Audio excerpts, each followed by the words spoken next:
Have you ever noticed that small option on your GST portal called Communication between Taxpayers? It's right there under User Services.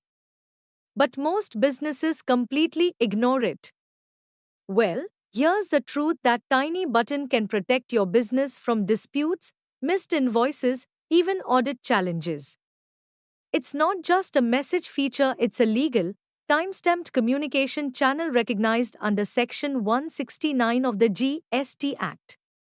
So today, let's decode what it really is, how to use it smartly, and why it might just be your most underused compliance weapon. So, let's start with the basics. This feature allows you to communicate officially right inside the GST portal with your suppliers or buyers. Think of it as a built-in chat system. But every message here becomes a formal record in the government's database. Here's how you use it. Step 1. Log in to your GST portal, go to Services, then go to User Services, select Communication between Taxpayers. Step 2. You'll see 4 tabs: Inbox, where you receive messages, plus Compose, to send new ones, Outbox, to see what you've sent, and Download CSV template for bulk entries if you handle many invoices. Step 3. Click plus Compose. Choose whether you're sending to a supplier or a recipient.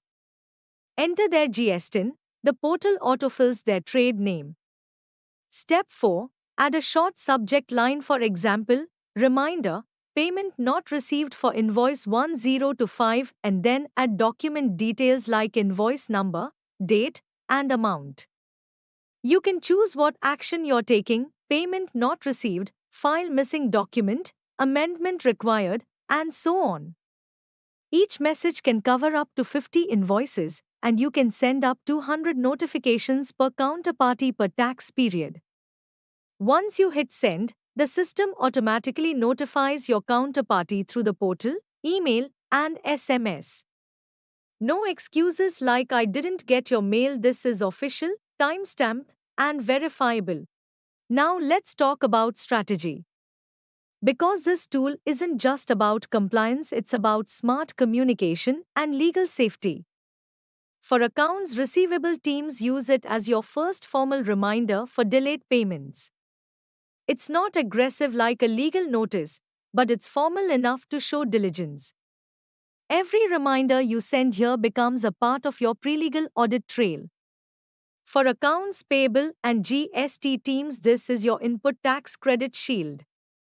If a supplier forgets to upload an invoice or reports wrong details, raise it right here: file missing document or amendment required. That message becomes proof that you took action to claim your ITC legitimately. And for disputes, this tool helps you maintain transparency. You can clarify details, HSN codes, delivery mismatches, all on a government platform. So later, if there's any audit or litigation, you already have a clear trail of communication. Basically, this one tool connects your accounts receivable, accounts payable, and compliance into one smart, official workflow. Here's where it gets powerful. Section 169 1D of the CGST Act says any communication made available on the common portal is legally recognized.